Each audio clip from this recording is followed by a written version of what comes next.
This is No BS Job Search Advice Radio, episode 987. I'm your host, Jeff Altman, the Big Game Hunter, the head coach for JobSearchCoachingHQ.com, and welcome. This is a show that I'm going to emphasize cleaning up your resume and doing a couple of simple things to make it more powerful and more effective, to give it a better look, to help you get better results. I hope you find this show helpful and give it 5 stars in iTunes or Stitcher. It does help other people discover the show. It really does. So I would appreciate a review. And if we are connected on LinkedIn, send a connection request to me at linkedin.com/IN/The Big Game Hunter. Mention that you listen to this show or my other one, which is called Job Search Radio. I love hearing from folks and knowing that I've helped someone. And if you're not watching my stuff on YouTube, I've got a lot of great material there. So with that, let's get going.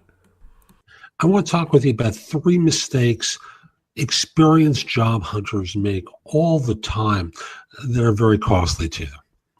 Now, the first mistake I want to encourage you to correct or to clean up from your resume. That's probably the better term, because not all of these are mistakes. Some of them are corrections based upon different technology, but this one's a mistake.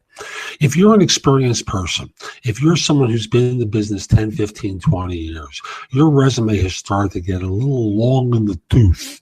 By that, that's one of those slang expressions for dated. Now, when you hire people, what do you look at? Answer: the more recent experience. People who are evaluating you are no different. They're looking at the more recent experience, and you're still providing a lot of text from 10, 15, 20 years ago. So my encouragement to you is to start dropping, or minimizing is the best way to put it, older experience, past 10 years, into something shorter. I'm not saying to get it off your resume, but to simply use more space for more recent work and minimize the amount of space you're taking on the antique experience. It's rare that you're going to be hired based upon work that you did in 1992, for example. It's possible, but it's not likely. So minimize the older experience. Secondly, I want you to look at your resume and look for those stupid phrases that are just basically filler. Passionate, team player, driven, motivated. Get rid of them. You know, people's eyes glaze over when they see that stuff because they recognize all you're doing is filling in space. Instead, provide examples of how you were creative. Provide examples of how you inspired a staff rather than say, I'm an inspirational leader. Ooh, crap. That is awful. Last point I want to make for your resume is, the habit is to use black text on a white background. I want you to consider adding one color to emphasize points. And yes, you can use bullets as part of it, but I also want you to consider color, because color will draw people's eyes to things. Now, don't be stupid and include ridiculous colors. Conservative looking colors are effective. You can use a deep blue, for example. The eye will subtly go to those places and it won't make your resume look awful. So again, black with another color is good enough. Keep it classy, keep the font classy.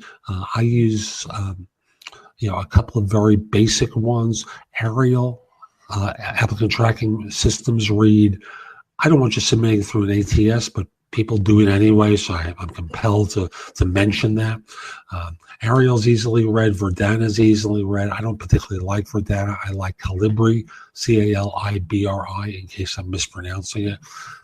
And the ATSs seem to read that as well. So, think creatively about creating a strong impression with your resume.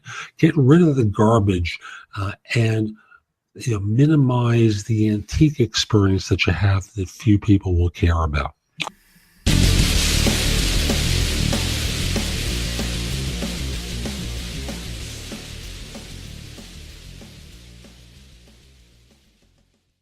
Win the day with a Dunkin' deal. Get 2 egg and cheese wake-up wrap sandwiches for $2. They're made fresh with tasty egg and melted cheese, all wrapped up and ready to go. It's a sweet deal to get your day going. And for $2, you can feel energized no matter what your day throws at you. Right now, get 2 egg and cheese wake-up wrap sandwiches for $2. America runs on Dunkin'. Participation may vary, plus applicable taxes, limited time offer.